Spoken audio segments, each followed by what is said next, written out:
All right, guys, good morning. May 2nd, and we are about in 10-15 minutes to listen in to the Cinemark Q1 earnings call.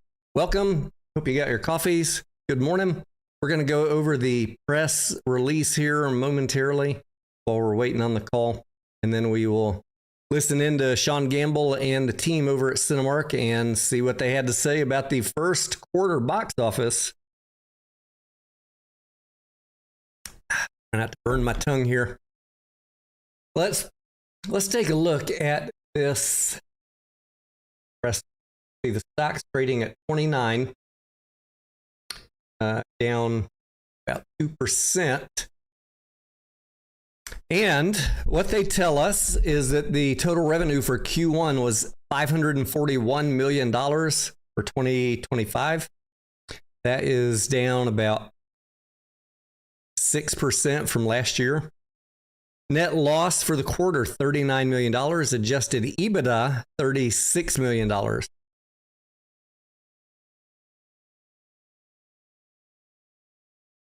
The CEO says Cinemark once again delivered outsized box office results in the first quarter, surpassing industry benchmarks domestically and internationally despite a suppressed box office environment due to the 2023 Hollywood strikes, or just bad scheduling on Hollywood's part. I'm not sure.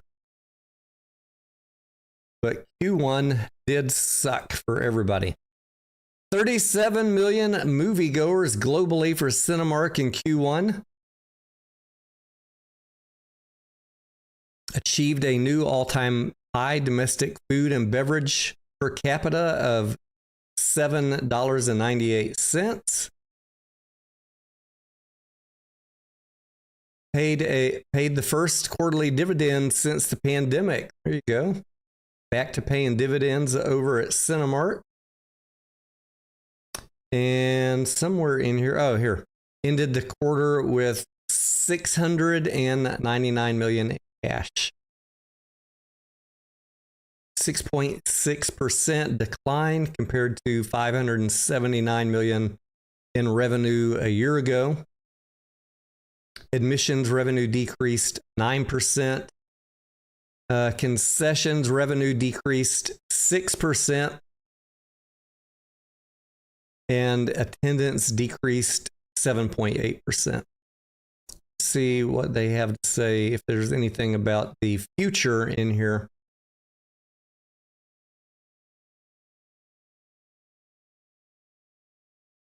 No, not a whole lot of talk, but that's what we're here for on the earnings call. I want to hear how much time they spend talking about Q1 versus pivoting to talk about how glorious the rest of this year is going to be. What's up, Big Ads? How you doing? Dink, good morning.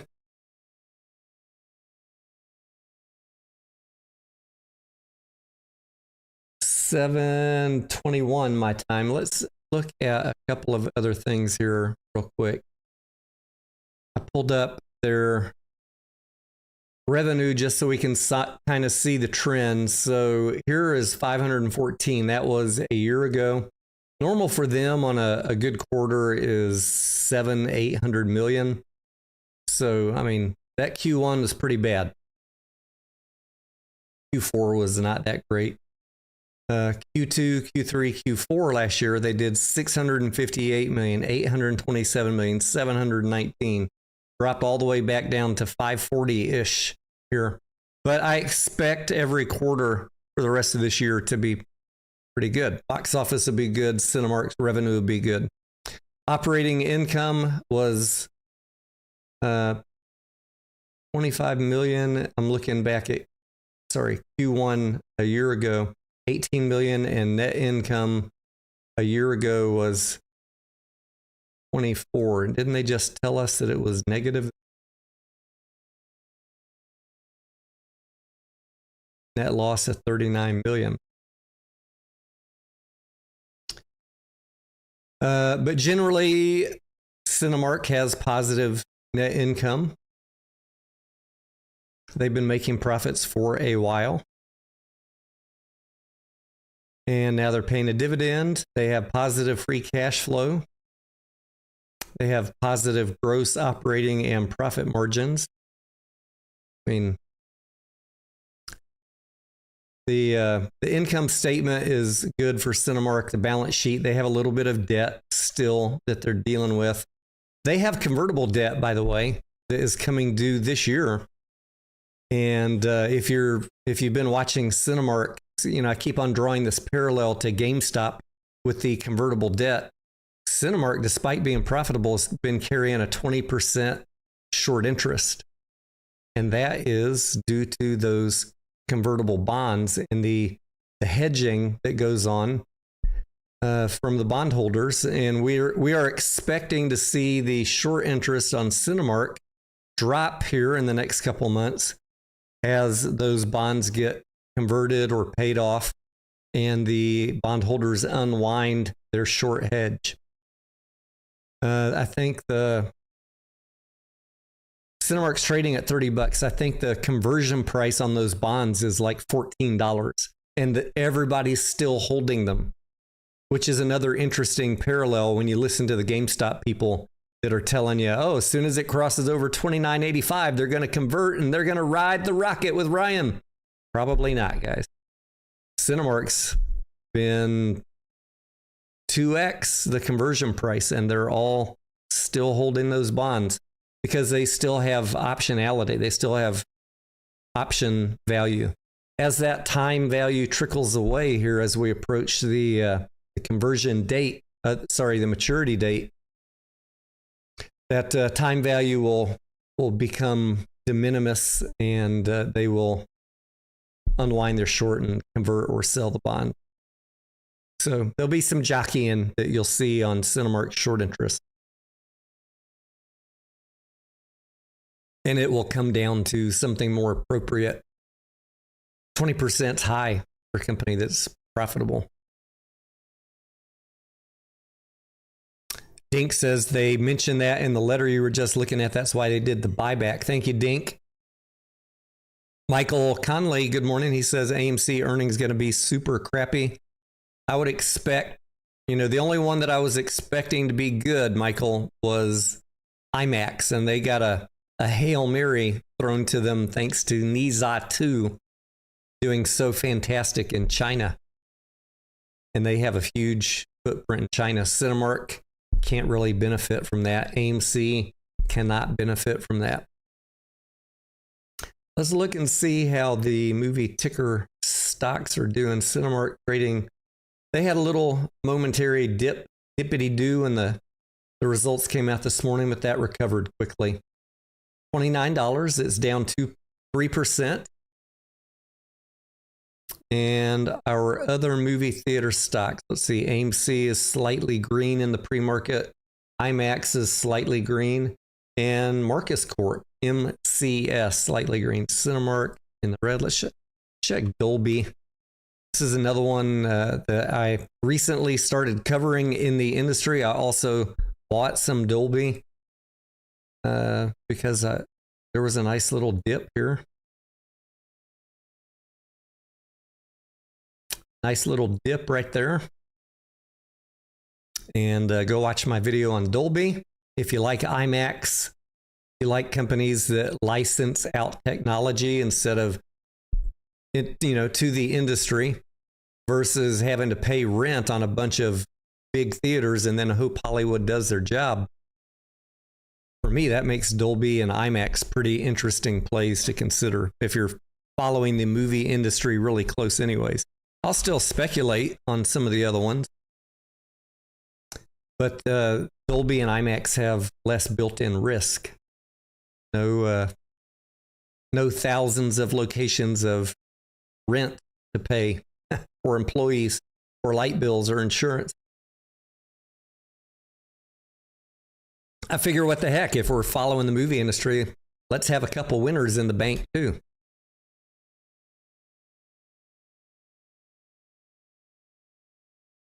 Call should be starting in just a minute or two. Let's put up that, see if I can find what Dink was talking about. Here's their NQ.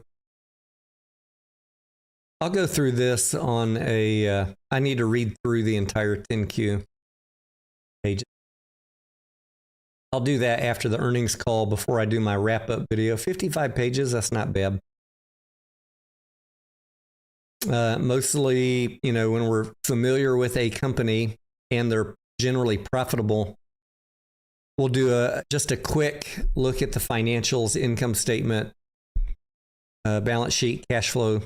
Make sure that there's nothing weird jumping out at us. And I'll be looking at the debt tables, and I'll be looking at any management notes. And then the final thing I'll look at the bottom typically is the section called subsequent events, things that happened after the quarter closed. So after March 31st, that they think are important for you to know. So don't forget to go check on any 10Q that you're looking at for subsequent events. And a lot of times I find hidden gotchas there. Not on a company like Cinemark, but on the crappy companies. Like, oh yeah, we did this. We're going to bury it here at the bottom of the 10Q. But we disclosed it. It's there. It's on us to read, guys. It's on us to read. Risk factors is always a good section to read in the beginning, too. Cinemark is going to say, we're dependent on Hollywood. We have high debt.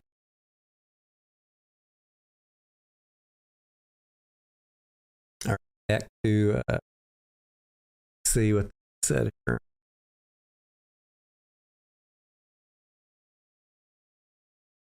Oh, okay. I see what you're saying, Dink. Cinemark says at the bottom here, implemented our first ever stock buyback program and opportunistically executed 200 million of share repurchases, which reduced our outstanding share count by 7.9 million shares. All right, the call is starting. Get the volume on. Question and answer session will follow the formal presentation. If anyone should require operator assistance during the conference, please press star 0 on your telephone keypad. Please note this conference is being recorded.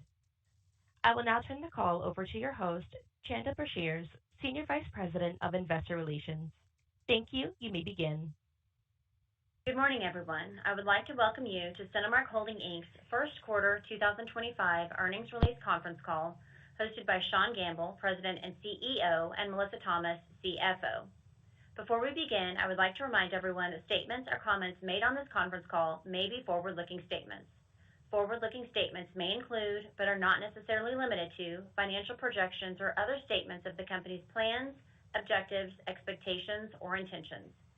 These forward-looking statements are subject to risks and uncertainties that could cause the company's actual results to materially differ from those expressed or implied in the forward-looking statements. The factors that could cause results to differ materially are detailed in the company's 10Q and 10K. Also, today's call may include non-GAAP financial measures. A reconciliation of these non-GAAP financial measures to the most directly comparable GAAP financial measures can be found in the company's most recently filed earnings release, 10Q, and on the company's website at ir.cinemark.com. With that, I would now like to turn the call over to Sean Gamble. Thank you, Chanda, and good morning, everyone. As we indicated last quarter, we remain highly optimistic about what the future holds for Cinemark and theatrical exhibition, including a positive rebound in our industry's recovery trajectory this year. That said, and as expected, lingering headwinds from 2023's strikes in Hollywood, which caused a prolonged work stoppage on film production and an associated drag on last year's results, continue to affect the first quarter of 2025. North American industry box office during the quarter totaled approximately $1.5 billion, which declined 12% compared to the same period in 2024. In addition to strike-induced influences that resulted in fewer year-over-year tentpole releases, this decline can also be attributed to multiple films that didn't fully resonate with audiences and trailed expectations, as well as a handful of titles that were originally planned to release in 1Q that shifted out of the quarter for a variety of reasons. Within this pressured environment, Cinemark once again delivered outsized results. During the quarter, we exceeded year-over-year North American box office performance by 160 basis points and surpassed our comparable Latin American benchmark by nearly 60 basis points. We also continued to maintain our industry-leading market share gains, including approximately 100 basis points of structural improvement relative to our pre-pandemic levels. These gains were further amplified by a strong mix of family films that were represented in 4 of the quarter's top 5 titles, as well as minimal capacity constraints due to the lighter release schedule, which afforded us maximum showtime scheduling flexibility to avoid hitting occupancy thresholds. Nevertheless, while our outperforming box office proceeds and market share helped lift our overall results, one must go all the way back to the first quarter of 2022 to find a comparable level of domestic attendance, which was a period when our industry and company were still in the early stages of emerging from the pandemic. Consequently, our worldwide first quarter revenue was $541 million, with adjusted EBITDA of $36 million and an adjusted EBITDA margin of 6.7%. It's worth noting, however, that relative to the first quarter of 2022, our 2025 adjusted EBITDA grew almost 45%, despite scaling up our business since the pandemic and contending with significant inflationary cost pressures. This improvement underscores the transformative impact that our strategic initiatives have provided our company over the past several years. The remaining headwinds associated with the Hollywood strikes were largely expected to be short-lived this year, and fortunately, that appears to be the case as the second quarter exploded out of the gates with record-breaking results of a Minecraft movie. The film became an instant cultural phenomenon as millions of crafters let their imaginations run wild, sparking a major social movement that produced the industry's largest opening weekend ever for a film based on a video game, surpassing the giant launch of the Super Mario Bros. Movie in 2023. It also delivered Cinemark's highest 3-day opening of all time for a family film. Since then, moviegoing momentum has continued to accelerate, with the Minecraft movie already building to more than $815 million in global box office proceeds and numerous successive films delivering solid results, including the breakout faith-based hit A King of Kings, the thrilling horror sensation Sinners, and the action-packed return of everyone's favorite number cruncher in The Accountant 2. The force was also strong with the 20th anniversary re-release of repertory film Star Wars Episode III: Revenge of the Sith that brought in more than $25 million domestically this past weekend. And the successful release of The Chosen Season 5 represents yet another example of the growing appeal for non-traditional content in theaters. The robust results of these recent releases are illustrative of the strong, sustained enthusiasm consumers have for experiencing compelling, well-marketed films in theaters across varied genres of titles.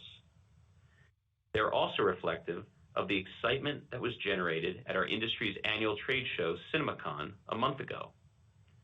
During that event, studios and filmmakers provided glimpses into the upcoming lineup of movies that are on the horizon over the next 2 years, and they reaffirmed comments they've expressed over and over regarding the significant enhanced impact that theatrical exhibition provides their films, companies, and audiences. The quality of materials showcased and the supportive messages that were emphasized during CinemaCon reinforced a positive overall outlook for the future of moviegoing. In the very near term, our exuberance about the well-rounded mix of films that are still slated to release this year has only grown based on what was shared.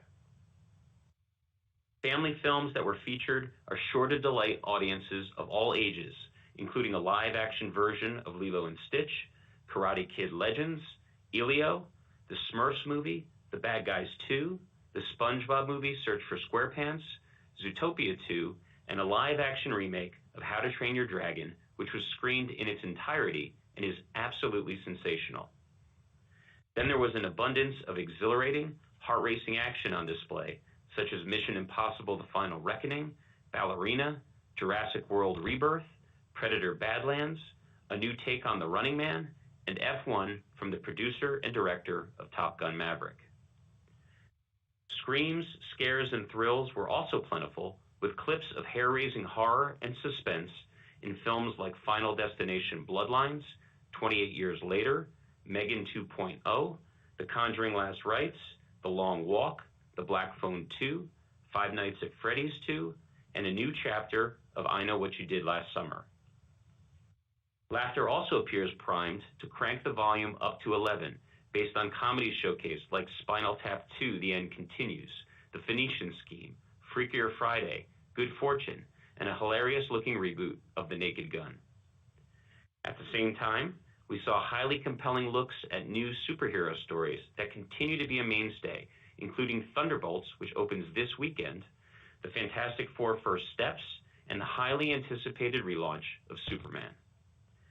And sci-fi fantasy lovers will most certainly be captivated by further spectacles in the iconic worlds of Tron Ares, Wicked for Good, and Avatar Fire and Ash, as well as a fresh new romantic adventure in a big, bold, beautiful journey. In addition to all the eye-popping, star-studded materials and presentations that were provided by our traditional studio partners during CinemaCon, including Sony, Lionsgate, Warner Brothers, Universal, Paramount, and Disney, another highlight of the convention was Amazon MGM, who took the stage for the very first time to reconfirm their intention to release 14 to 16 films into theaters per year by 2027 and share footage from a wide range of their upcoming titles. Their message was highly encouraging with regard to the further recovery of overall wide release volume in 2026 and beyond, and so too was the quality and scale of their films, as well as how far along they are with the titles they have in motion. Our enthusiasm about the film pipeline ahead, ongoing theatrical support of our studio partners, and sustained consumer appeal for moviegoing is also coupled with optimism regarding our ability to navigate an uncertain and evolving macroeconomic landscape. Over the years, our industry has been more closely tied to the strength of film content than swings in economic cycles, both domestically and internationally. In fact, in 6 of the past 8 U.S. recessions, North American box office has grown. Likewise, even with the frequent economic and political turbulence that often exists throughout Latin America, our industry and business have held strong when favorable movies are in the marketplace. Based on our observations, during strained economic periods, people continue to pursue out-of-home experiences, and they tend to prioritize value and affordability. Going to the movies remains one of the least expensive, high-quality, localized entertainment options for spending 2 to 3 hours of time. Moreover, it provides an often much-needed opportunity to unwind, disconnect, and escape. Interestingly, during these periods, in addition to sustained levels of moviegoing, we also haven't historically seen a dip in the degree to which our guests upgrade to premium amenities or consume food and beverage offerings. That behavior continued to hold true in the first quarter as we achieved a new record high concession per cap, which was driven partly by increased incidence rates. Furthermore, the opening weekend of a Minecraft movie in April just yielded our highest 3-day sales of D-Box motion seats ever. So collectively, we remain highly encouraged about the overall direction of our industry and especially Cinemark. In particular, we believe that we are very well positioned and will continue to benefit from our many efforts and investments in enhancing the entertainment experience we provide our guests, strengthening and maintaining high-quality theaters, building loyalty to Cinemark, developing industry-leading operating capabilities, and activating levers to drive incremental value creation. Furthermore, we continue to derive significant advantages from our solid financial position, which remains a strategic asset for us. Considering the health of our company, as well as our positive outlook going forward, we paid our first quarterly dividend since the pandemic this past quarter, and we opportunistically executed $200 million of share repurchases in March. These repurchases represent the first stock buyback program we've ever transacted in the history of our company, and they've put us out in front of managing potential dilution related to the warrants associated with our upcoming convertible note settlement. These meaningful actions reflect our steadfast confidence in Cinemark and theatrical exhibition as a whole. To that end, we aim to fully capitalize on our industry's ongoing resurgence of content over the coming years, while maintaining the operating discipline that continues to serve us so well and actively advancing a wide range of new revenue-generating, productivity, and synergistic diversification initiatives to secure our long-term growth and prosperity. I'll now pass the call over to Melissa, who will share more about our first quarter results. Melissa? Thank you, Sean. Good morning, everyone, and thank you for joining the call today. Amid the first quarter industry headwinds Sean covered, Cinemark successfully capitalized on available box office opportunities and effectively navigated the dynamic environment, demonstrating the strength and resilience of our outstanding team. In the first quarter, we welcomed 36.6 million patrons globally and delivered $540.7 million of worldwide revenue. We generated $36.4 million of adjusted EBITDA with a 6.7% adjusted EBITDA margin, despite operating deleverage associated with lower attendance levels. Within our U.S. operations, we hosted 20.6 million guests and grew our market share 30 basis points year over year. Compared with the pre-pandemic period, we continued to maintain market share gains in excess of 100 basis points due to the combination of structural gains, a favorable content mix that over-indexed towards family titles, and minimal capacity constraints driven by a more spread-out slate and the flexibility in our programming. We generated $207.6 million in domestic admissions revenue. Our average ticket price increased 3% year over year to $10.08, primarily driven by strategic pricing initiatives, partially offset by a lower mix of premium formats due to the film content in the quarter. Our domestic concession revenue was $164.4 million in the first quarter, and we grew our concession per cap 5% year over year, achieving a new all-time high per cap of $7.98. This robust growth was driven by an increase in incidence rates, a higher mix of merchandise, and strategic pricing actions.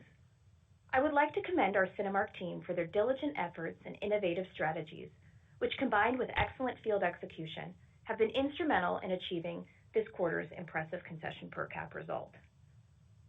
We delivered $45.1 million of other revenue, down 3% versus the first quarter of 2024, primarily due to lower attendance, which led to a reduction in the variable component of other revenue, partially offset by an increase in promotional income and gaming revenue. Overall, our domestic segment generated $417.1 million of revenue and $20 million of adjusted EBITDA, yielding a 4.8% adjusted EBITDA margin. Moving to our international operations, we welcomed 16 million guests during the first quarter, relatively flat with Q1 of last year, despite the softer film slate, due to a content mix that skewed more heavily towards family titles, which tend to resonate well in Latin America, strong performances from 2 local Brazilian titles, and promotional activities, including cinema weeks across the region to stimulate demand. Like the U.S., we maintained strong market share gains in the first quarter compared with pre-pandemic levels, delivering over 200 basis points of growth versus Q1 of 2019. We grew revenue from our international segment 1% year over year to $123.6 million in the first quarter, which was comprised of $56.5 million of admissions revenue, $46 million of concession revenue, and $21.1 million of other revenue. International adjusted EBITDA was $16.4 million, with an adjusted EBITDA margin of 13.3%. Shifting to global expenses, film rental and advertising expense was 53.5% of admissions revenue, representing a 30 basis point increase year over year due to higher marketing spend and the overall mix of films, partially offset by a lower concentration of high-grossing titles due to the residual Hollywood strike impacts.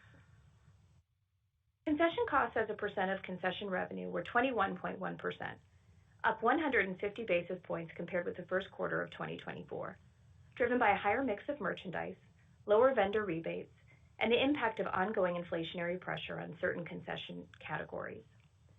These increases were offset in part by our strategic pricing actions. Global salaries and wages were $90.3 million, an increase of 4% compared with the first quarter of 2024 due to wage and benefit inflation and higher workers' compensation costs, partially offset by lower attendance and foreign currency fluctuations.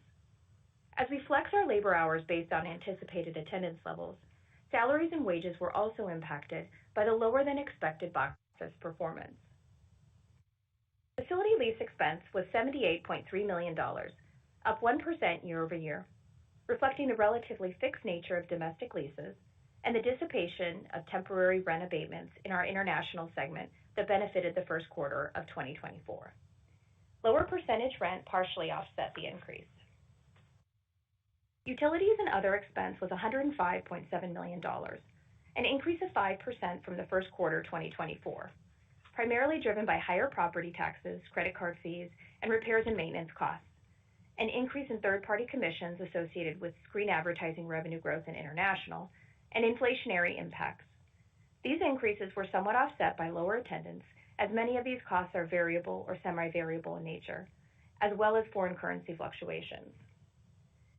G&A was $54.5 million in the first quarter and grew year over year due to wage and benefit inflation, share-based compensation and related payroll taxes, and professional fees, partially offset by the favorable impact of foreign exchange rate fluctuations. Globally, we generated a net loss attributable to Cinemark Holdings, Inc.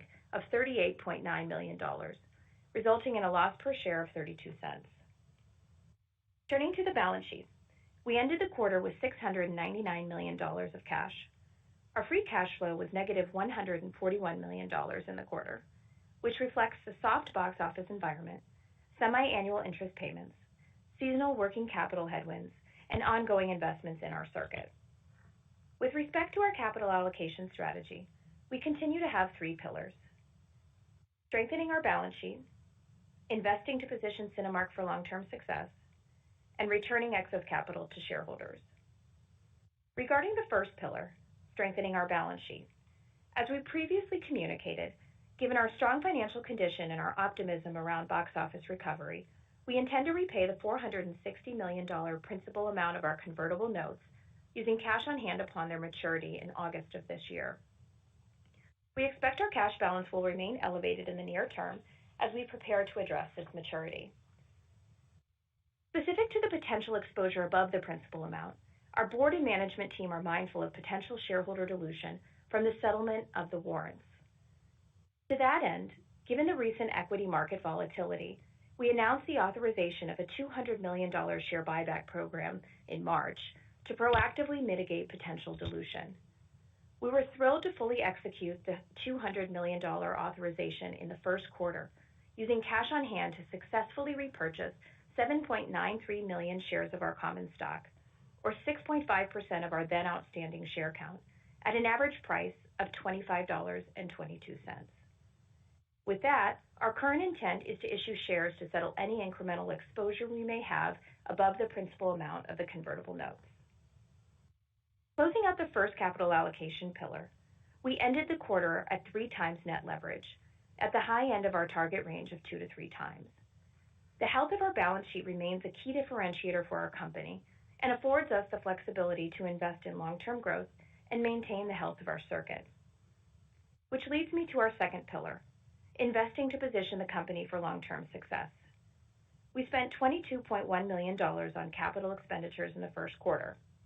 For the full year 2025, we continue to anticipate spending $225 million on capital expenditures to maintain, enhance, and grow our global circuit.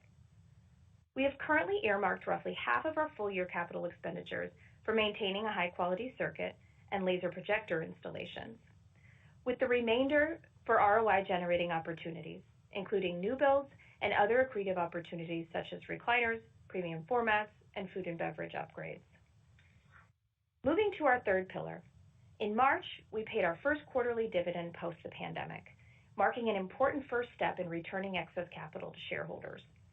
This is a testament to the strength of our free cash flow profile, which allows us to prudently invest in the future of our business while returning more capital to shareholders over time through dividends and/or stock buybacks, provided our net leverage remains within our target range. Our goal is to maintain a balanced and disciplined approach to capital allocation, ensuring we have the flexibility to seize future value creation opportunities while also effectively managing risks. In conclusion, we are confident in our strategic direction and the growth opportunities that lie ahead for our company. Our strong financial position, deliberate strategic initiatives, and unwavering commitment to operational excellence provide a solid foundation for long-term success. As we look forward, we will maintain our focus on disciplined execution, prudent investments, and leveraging our strengths to maximize value for our shareholders. Operator, that concludes our prepared remarks, and we would now like to open up the line for questions. Thank you. We will now be conducting our question and answer session. If you would like to ask a question, please press star one on your telephone keypad. The confirmation tone will indicate that your line is in the question queue. You may press star two if you would like to remove your question from the queue. For participants using speaker equipment, it may be necessary to pick up your handset before pressing the star keys. Our first question is coming from the line of Eric Handler with Roth Capital. Please proceed with your question. Good morning, and thanks for the question. Sean, it was a very nice surprise to see you take down the whole $200 million of the share buyback in the quarter. Given that the box office is expected to be a lot stronger in the remaining 3 quarters of this year and next year as well, any reason why you wouldn't want to just announce another program to have it there in case you see an opportunistic, you could be opportunistic if you think the share price is undervalued?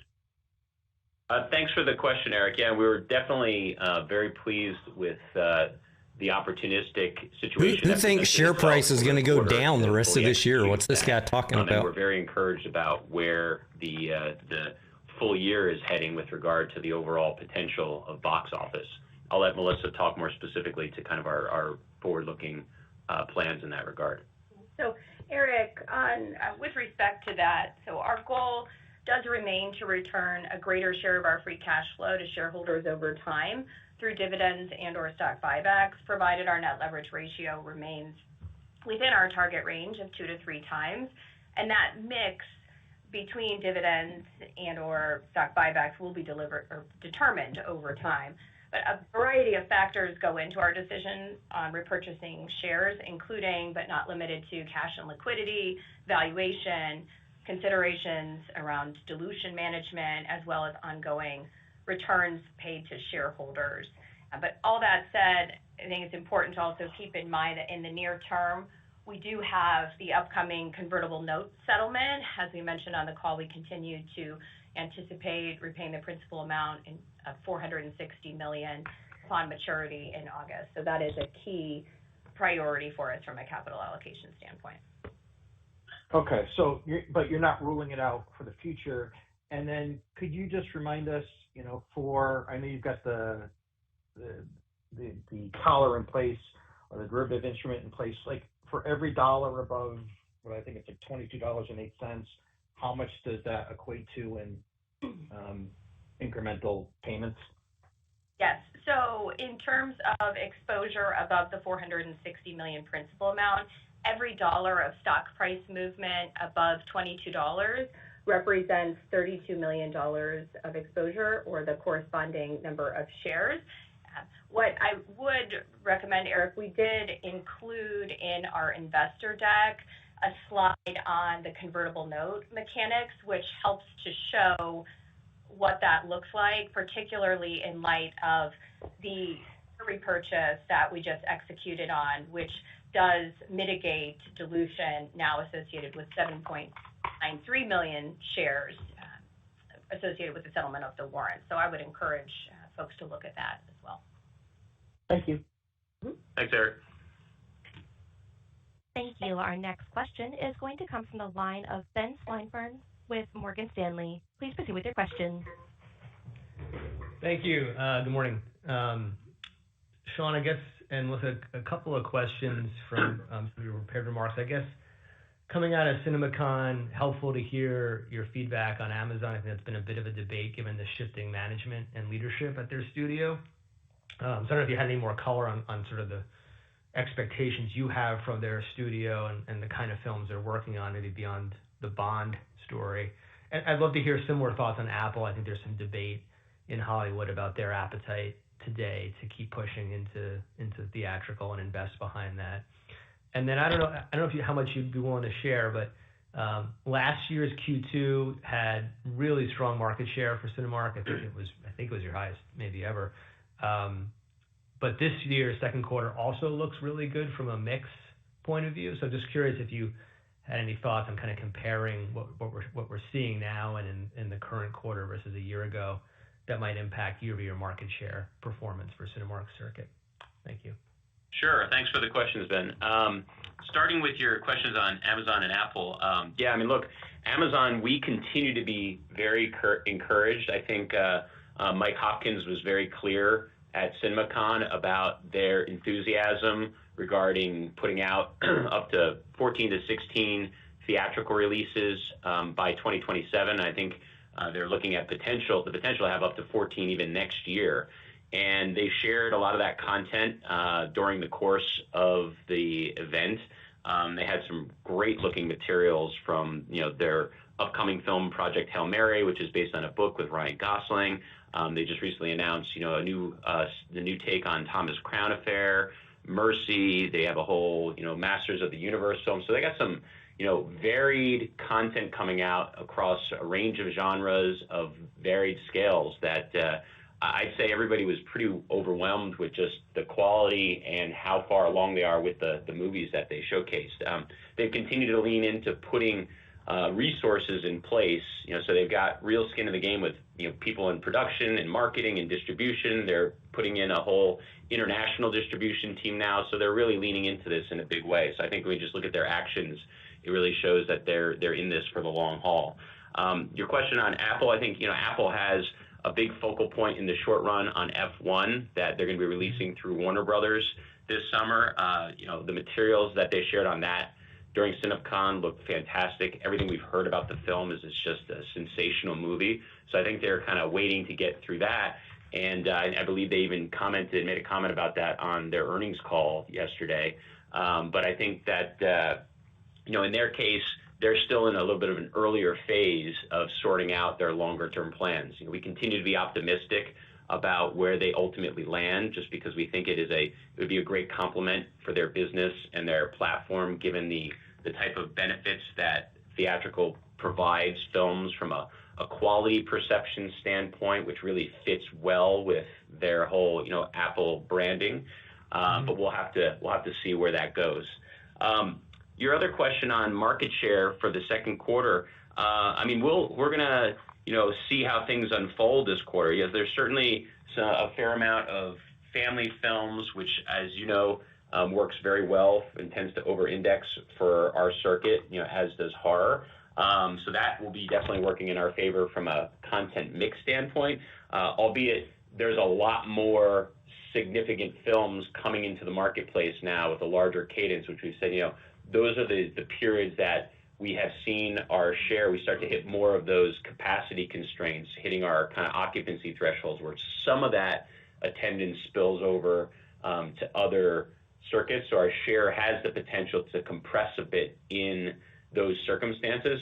It still means that we're operating at our most efficient way, and we're capitalizing on that. But we do expect that our share may compress a bit in an environment where we have a lot of content in the marketplace. And that's a good thing. Again, fortunately, we appear to be heading into that type of situation with a steady cadence of meaningful releases week after week after week.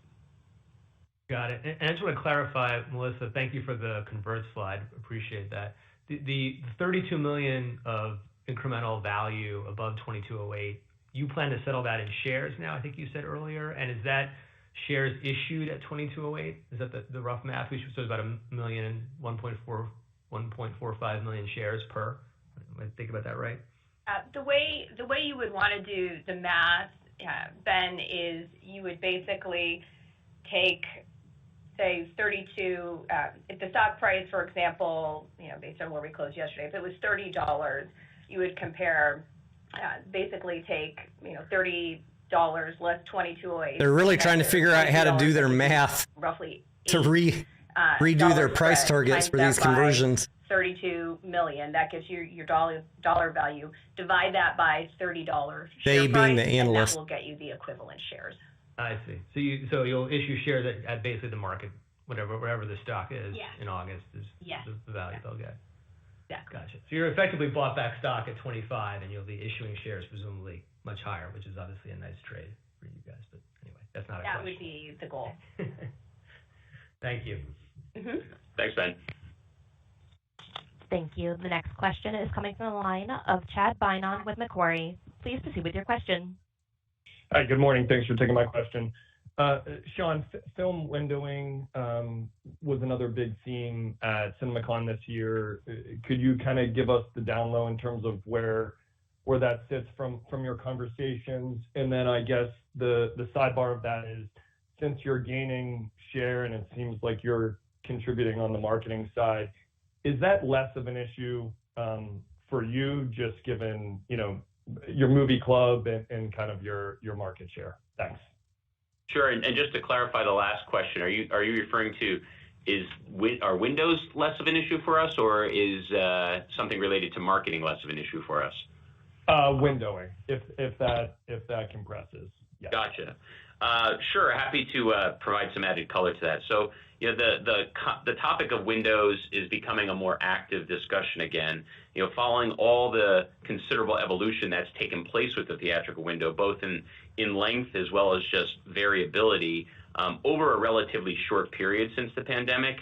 More and more conversation is taking place now between studios and exhibitors as we collectively are evaluating, the longer-term impacts of that on consumer behavior over time. Especially for the circumstances where there's a more highly shortened window. The goal is to maximize the shared value, revenue, and margin creation, achieving increased flexibility and marketing leverage and overall film results without adversely impacting theatrical attendance and overall theatrical proceeds. So, in our view, we continue to believe that a flexible window structure provides benefits both to studios and theaters, both of our economics. However, the debate really is on the time frame. We think that the time frame between when a movie releases in theaters and when it becomes available in homes needs to be sufficient enough across a majority of films to fully stimulate and realize the theatrical moviegoing excitement, build those cultural moments like we're seeing recently with a Minecraft movie and Sinners, just maximize value creation without the risk of causing consumer confusion and suboptimizing revenue generation. So I'd say it's just an active topic because there's some debate going on what is that optimal window length. And while we don't necessarily believe it's a one-size-fits-all scenario, we do share some of that sentiment that more of a 45-day average kind of across the bulk of films is a good target that we think minimizes the risk of suboptimizing results over time, particularly for casual moviegoers and smaller films. So that's really the topic that has kind of resurfaced more actively now that we're a few years from all these changes and taking a good look at, all right, what are we seeing now with regard to the impact of that?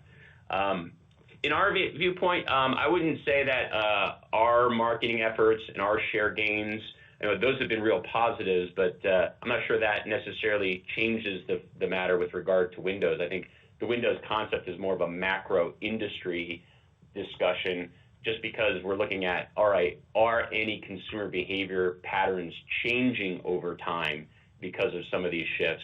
And trying to hone in on, again, what's that optimal point to maximize overall value for all key stakeholders. Okay, great. Very comprehensive. Thanks. And then, Melissa, the domestic concession per cap bumping up against $8, I guess, for the fourth quarter in a row. Pretty nice growth. You mentioned, good incidence of spending and strategic pricing increases and the benefit from the slate. Should we continue to see growth in CPPs, or are we getting to a level that it's more based on the content that's out there and the people that are in your auditoriums? Thank you. Thanks for the question. So we do continue to expect moderate year-over-year growth in our domestic concession per cap for full year 2025. And that's driven by ongoing execution of our initiatives aimed at both increasing incidence rates as well as optimizing our concession prices. Now, keep in mind our per caps do fluctuate quarter to quarter with film mix, but we do expect to continue to be able to grow our concession per caps. That's on the domestic front. I would just highlight, as it relates to international, we do expect to face some pressure from FX dynamics with some offset expected from inflationary price increases. But that's just the dynamic that's been playing out in international. Is not really a new phenomenon there. Great. Thank you very much. Thanks, Chad. Thank you. The next question is coming from Patrick Scholl with Barrington Research. Please proceed with your question. Hi, thank you. I just had a question about the market share impacts of the growing box office that you guys have talked about, and just curious on the opportunities that you see around operating hours to maybe make that a little bit easier to absorb, or if you feel you're kind of at the sustainable capacity of operating levels where it would be kind of more margin dilutive if you were to expand it. It's a great question, Pat. I'll take that one. That operating hours are definitely something that we look at as a way to try to capture more attendance when the demand is there. Our team actually looks at profitability by theater, by hour, by day of the week with the anticipated demand we have, and that's generally how we're kind of gearing up the degree of operating hours we have. So, you tend to have a little bit lower margins in the wings, kind of in the early hours and then the later hours, but we're looking at driving positive just dollar generation in those moments. So we're flexing that based on the level of demand. And you're right, your observation is one where with greater demand, there's an opportunity to expand that within reason so that you're still profitable, but that's the way you do it. As it pertains to share, that can help a bit. However, the periods where we're starting to hit some of those thresholds, those capacity thresholds, are really in like the weekend evening moments, like Friday, Saturday evening, where you only have so many seats to sell across your circuit. And in those periods, even if you're expanding hours in the wings, it may not fully capture that, because if somebody is looking to go during that period of time, particularly in some of the prime sets, and you don't have any seats, they may look elsewhere. So some of that demand may spill over to other time frames, but not all of it. So that's where we just get some of that compression at times when you get into these really big movie-going periods with a lot of films in the marketplace. Okay. I'll just add one point. The way we compensate for that in a lighter period is you can basically expand the volume of showtimes you have on a given title across more auditoriums. But when you have many large, important films in the marketplace, you don't have as much flexibility to do that. Right. And then maybe just on capital expenditures, you mentioned recliners as one of the investment areas. Are you looking at more quickly going to full recliner seating, or is that still more just a gradual process, more around like new builds and things like that? Well, at this point, we have approximately 70% of our domestic circuit is reclined. And I wouldn't say we're aiming for 100%. Part of that is a factor of just the performance of the theaters, part of that, and the age of the theater. Part of that is if a theater is doing so much demand, if your occupancy levels are really high, we can't afford to lose that volume of seats, because you can't generate the lift you need without the number of seats in the marketplace. That tends to be the situation in Latin America, where auditoriums generally are a bit smaller, occupancies are higher, so you can't really afford to take seats out. So you wind up with a few auditoriums that are VIP and recline, and the remainder auditoriums that are kind of your standard rocker seating. So we look at it really where there's opportunities to generate positive returns based on a lift that we feel confident we can get if we have enough capacity theater by theater for the remaining 30% of the circuit that's not reclined. Okay, thank you. Thanks, Pat. Thank you. The next question is coming from the line of Omar Mejias with Wells Fargo. Please proceed with your question. Good morning, and thanks for the question. Sean, I know you mentioned how resilient the box office is during recessionary periods, but wanted to dig in on this a bit further. Can you touch on the state of the consumer and if you have seen any early signs of weakness in 2Q? And curious if you have any concerns on average ticket prices or per caps being pressured by the weaker macro. Sure. Look, it's a great question in kind of the current state of the macroeconomy. The short answer is we haven't seen any indications of, Did this guy even look at April box office? Come on. Movie going. I mean, as kind of mentioned, second quarter specifically, we're in a moment right now where there's a lot of positive momentum in the marketplace for movie going. We've seen generally the majority of films have been outperforming this quarter at significant levels, particularly when you look at kind of what a Minecraft movie has done. The holds on Sinners have been sensational. I mentioned kind of the first quarter food and beverage, but also the second quarter on Minecraft, we had our highest D-Box sales ever for a 3-day opening period. So people are continuing not only to come to the movies, but they are continuing to consume food and beverage, merchandise, as well as upgrade to premium amenity offerings, seats and auditoriums and things of that sort. So we haven't seen a stall in that, which is consistent with historic patterns. When compelling films are in the marketplace, people may trade off on other types of activities, but they're still looking for affordable local forms of out-of-home entertainment, and going to the movies is one of the best choices, most economical choices they have. So short answer again is we haven't seen any impact, and hopefully that'll continue as we progress through the year. Pricing, I think we're going to be careful about. Obviously, it was the same way when we were coming out of the pandemic. We were really careful about pricing when we were trying to encourage people to come back. So we'll continue to use our data analytics to guide that decision-making in terms of what the market will bear and how much elasticity there is. But our overall goal with all those decisions, we want to make sure when consumers come to our theaters, they get a premium movie-going experience that they feel is a great value. And that's what continues to drive more frequency and keeps them coming back again and again. And one thing I would add, Omar, just on the average ticket price side for our expectations there, we do continue to expect modest growth. As Sean mentioned, we'll approach our pricing cautiously, but we do still see pockets of opportunity there. In addition, given the strength of the film slate from here on out that we're expecting, that also bodes well for premium format mix. So we do still see the ability to modestly grow our ticket prices. That's super helpful. And Melissa, maybe on the cost side, concession costs were a little bit higher when compared to historical levels.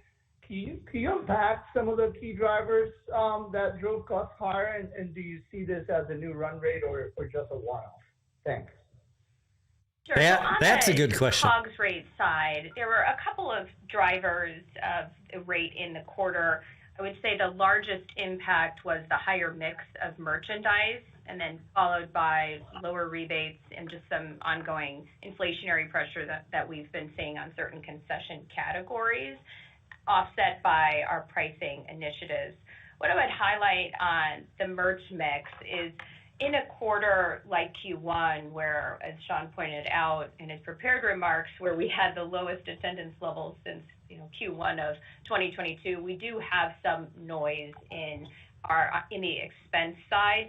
I would say the level of merchandise mix, how much this is impacting our COGS rate in the quarter is probably exacerbated by that. So we're not expecting this run rate on a go-forward basis for COGS. We do still expect it to increase year over year, but not at the clip that you're seeing in the quarter. Great. Thank you very much. Thanks, Omar.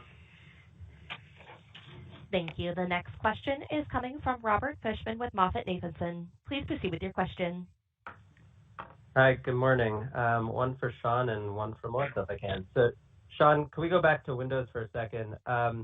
Any best estimate you can give us on the box office cannibalization that you've seen from the current studio flexible windows relative to the pre-pandemic longer windows? Maybe if you just think of full year 24 as an example. And would you be willing to give any offsetting economics to the studios to help convince them, given their own success in PVOD, like Universal generating $100 million from Wicked?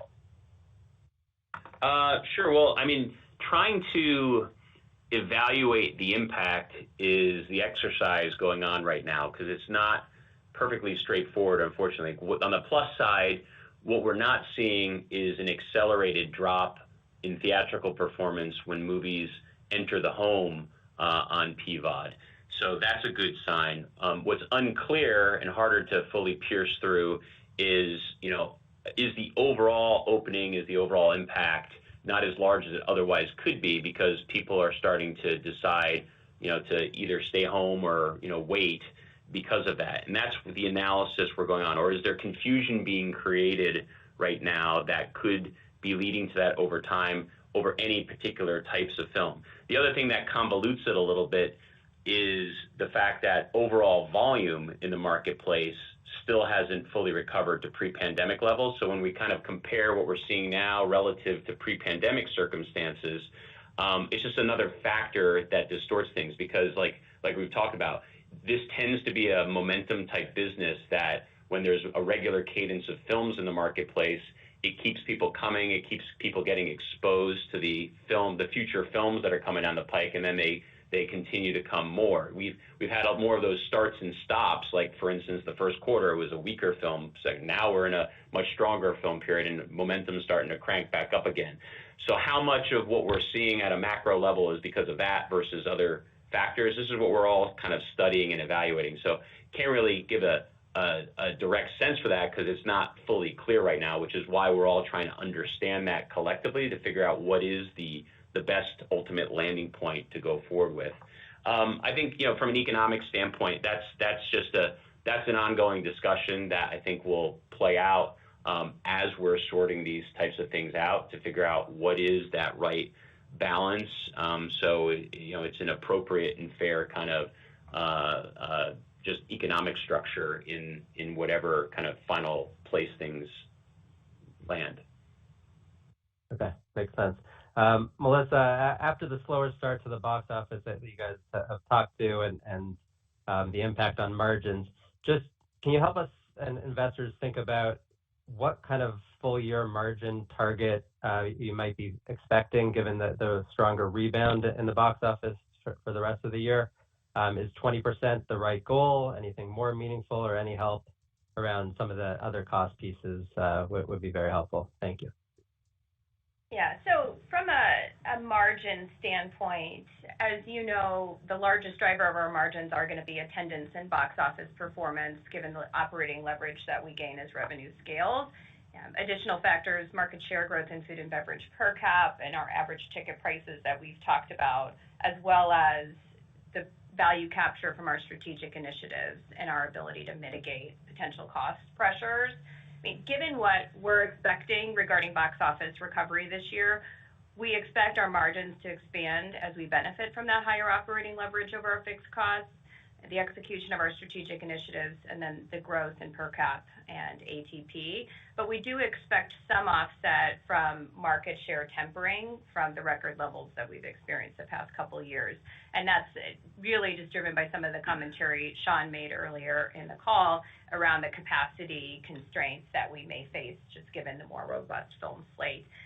Beyond that, the other considerations would be ongoing inflationary and other headwinds, as well as potential impacts from FX devaluation on the international side. But we, all that said, remain highly focused on maximizing our overall profitability and expanding margins as the box office recovers.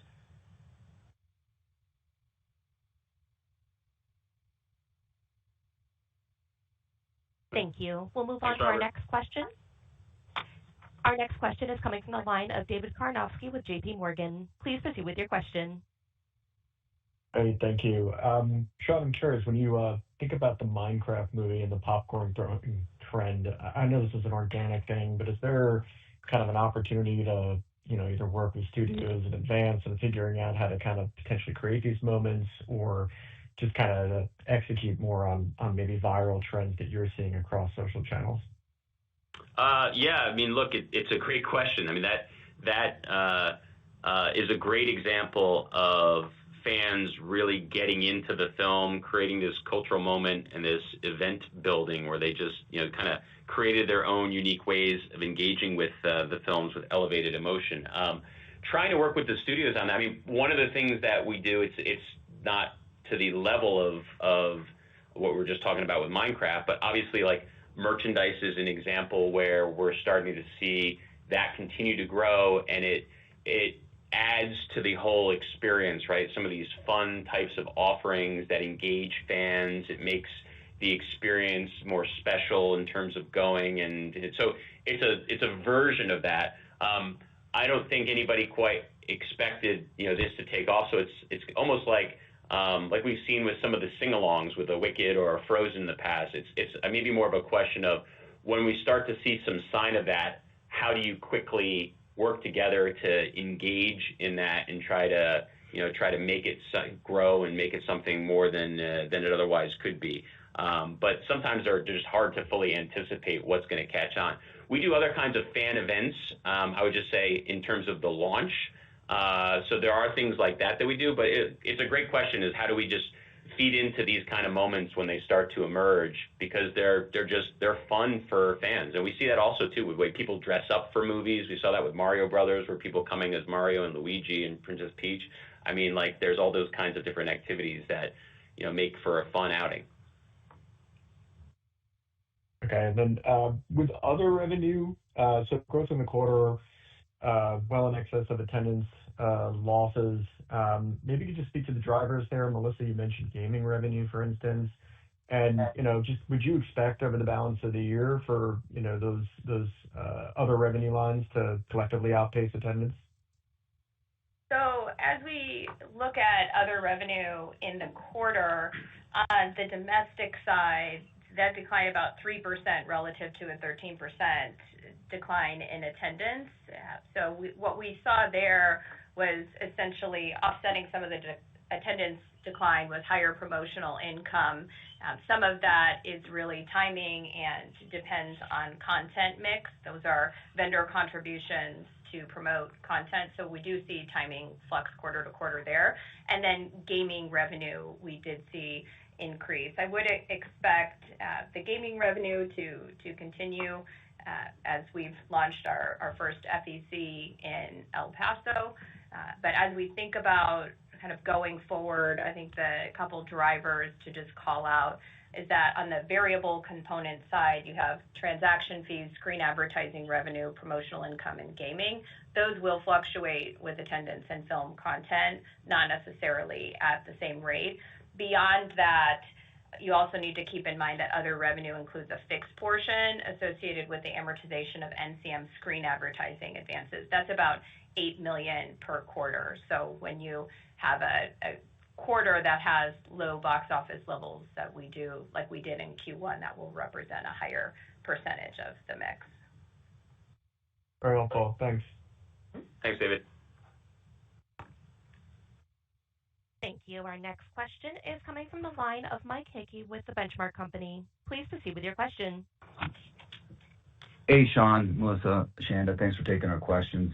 Just two topics here, Sean. First, on premium format, looks like XD, if our math is right here, is about 12% of your global box office on 5% of your screens. Just curious if you think the trend here from moviegoers, which has been substantial toward the premium screen, is going to continue, even in the face of maybe an economic downturn, and what opportunity, I guess, you have within your network to expand your premium formats? And I have a follow-up. Sure. Thanks, Mike, and good observation. Yeah, I mean, we've certainly seen a nice uptick from consumers in terms of leaning further into premium amenities since the pandemic, which are up probably a couple percentage points from where they were prior to the pandemic. So there's definitely a segment of audience that likes to pursue these elevated experiences, whether it be auditorium, food and beverage, seating choice, et cetera. It's not just limited to auditoriums. And we've continued to lean into that.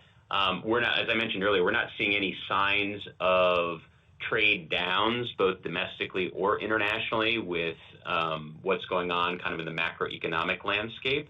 I will say that our focus, however, is just on making the entirety of coming to our theaters a premium movie-going experience, regardless of which auditorium our guests choose.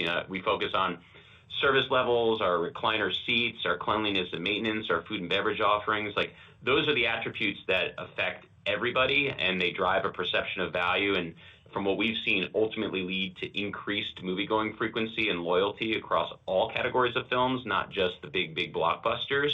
So when we look at, it's important not to lose sight of the fact that these upgradable offerings, they still only represent a small fraction of the overall sales in the industry. As an example, just you mentioned our XDs, like PLFs in general across the industry are less than 20% of the box office that's generated. So we need to strike a right balance between those further enhanced offerings and just making sure that the entirety of going to theaters is viewed as a premium experience. So we're continuing to lean into those. Again, we see further growth there. We continue to expect that there'll be further opportunity in that regard, but it's a balancing act. Just a clarification, Sean, when you look at your 25 and 26 slate, is premium a tailwind for you over the next couple of years? When you look at it, would it be as a percentage of your mix? Tailwind on pricing. Oh, a tailwind on pricing. I think so. Yeah, I think that as you have, particularly this year, the next 3 quarters, next year's slate looks incredibly strong from a tentpole standpoint. All those things, obviously, those are the films in particular that tend to over-index in these premium formats. They also lend themselves to more merchandise, which is kind of premium food and beverage offerings as well. So I would say it was the likelihood for a skewed mix, both in the form of price and just overall percentage of box office for the remainder of this year and next. Nice. Last question, Sean.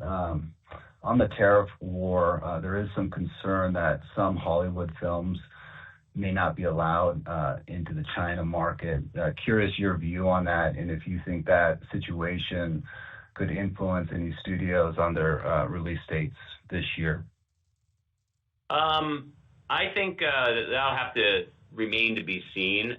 Right now, we're not getting any indications from the studios of that being an issue. It's not one of the topics that really comes up much. I think on the whole, while there was a period of several years ago where China was becoming a much larger percentage of the Hollywood box office in worldwide box office of a film, that's come down a bit as that market has become more localized. Local films have started to grow considerably. So the amount of box office that's being derived from China for the studios is still important, but to a lesser degree than where it was. So we haven't heard any indication of that impacting both greenlighting decisions of new films being made or shifts in release dates because of just quotas and things of that sort with regard to what gets into China.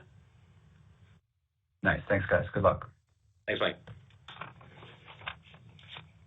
Thank you. The next question is coming from the line of Stephen Laszczyk with Goldman Sachs. Please proceed with your question. Hey, good morning, and thanks for taking the questions. First, Sean, if I could, I'd love to get maybe your latest thoughts on industry consolidation and M&A. If you thought consolidation was something that could happen, maybe more at scale over the near to medium term, what you thought or think could catalyze that, and then if the opportunities did present themselves, how interested would you be in pursuing them? Sure. We haven't seen a tremendous amount of consolidation. We had been of the mindset that we might see more in the earlier days emerging from the pandemic, but I think some of the government stimulus money kind of staved off what otherwise would have been more bankruptcies and circuits going out of business, particularly for the smaller circuits. So we haven't seen a tremendous amount. Now, if you were a would-be seller, presumably if you're able to get through kind of the last few years were a bit of a tougher box office cycle and make it to now. Now, as we look forward, it would be a better market to bring your assets to the marketplace. For us, I mean, it's certainly when we think about optimizing our circuit and pockets of growth, M&A is one of the areas that we look at. We do tend to be prudent buyers and looking for assets that are of quality, can deliver solid, assured returns over time. We generally we've mentioned this in the past, we tend to prefer deeper penetration in our existing markets that can leverage our infrastructure and relationships and knowledge. And obviously, we also consider things like scale and strategic importance and just competitive position and margins. But we're looking for assets that can really have an assured positive return over time. And we're not looking to grow just simply for growth's sake. Like, we already have a meaningful scale as it is. So it really has to have a good financial profile to it. So I think remains to be seen kind of what comes. I still believe we'll start to see a little bit more in that kind of area, just again, as we get to a better marketplace. I'm not expecting it to be rampant, but there could be some more opportunities that come to the table over the next couple of years. That's great. Thanks for that. And then maybe just a second one, a housekeeping question for Melissa. Utilities and other expense. Just curious if you could dig a little bit deeper into the drivers of the step up in the first quarter. I think there's a mix of fixed and variable expenses in that line item. Would just be curious how you would encourage us to think about how that trends over the course of the year as box scales. Sure. So on utilities and other, there are a couple of key drivers we have in the quarter. So property taxes and other fixed costs were higher.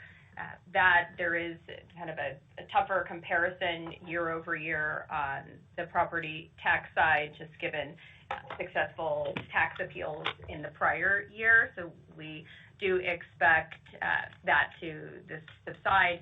Repairs and maintenance, this is an area that impacted our expense in Q1. And as you may recall from our year-end earnings call, we mentioned that this year we do anticipate to spend an additional $8 to $10 million on repairs and maintenance to address some deferred maintenance needs across the circuit. So I would expect that to continue to be an area that you need to model in as you think about utilities and other for full year 2025. And outside of that, we did have higher credit card fees and a couple drivers there, but one of them includes higher online penetration and a shift from cash to credit cards. So as we start to see consumers increase their online purchases, we do start to see higher credit card transactions as a result. So I would expect that to continue as well. So by and large, kind of big picture, what I would expect is utilities and other as a percentage of revenue to remain elevated, with the most material driver of that being repairs and maintenance expense. Got it. Thank you both. Thanks, Stephen. Thank you. Our last question is coming from the line of Alicia Reese with Wedbush Securities. Please proceed with your question. Hey guys, thanks for taking my question. You already talked about concession costs and merchandising costs a bit, but I wanted to dig in a little bit more. So just curious, to what degree was the Q1 concession costs a bit higher due to cost pressures versus just a higher mix of merchandising?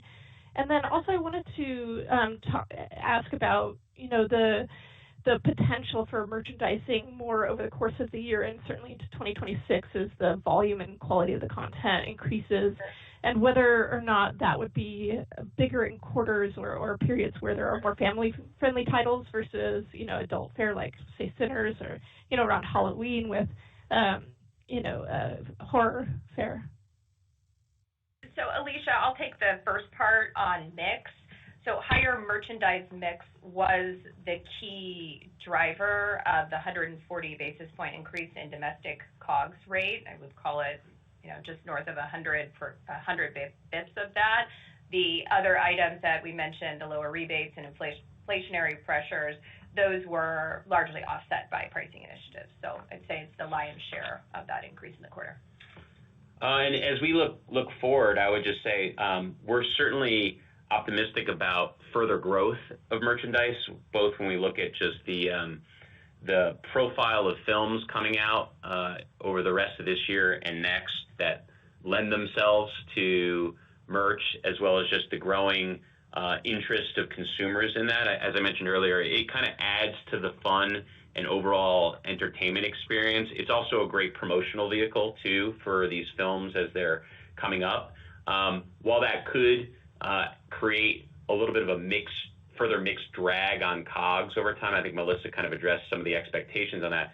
The good news is, like, we've largely seen it to be incremental in terms of consumption. So while it can have a little bit of a mixed drag on COGS, it's adding incremental dollars to the pie, which we view as a positive thing. So it's an area within our many food and beverage and concession initiatives that we continue to lean into for all those reasons. Yeah, definitely seems higher gross profit, and so expanding that further seems like a wise thing to do. And following on to that, have you started a merchandising effort in Latin America? If not now, is that in the works? Is that planned for the coming year? Absolutely. We do it the same that we're pursuing in the U.S.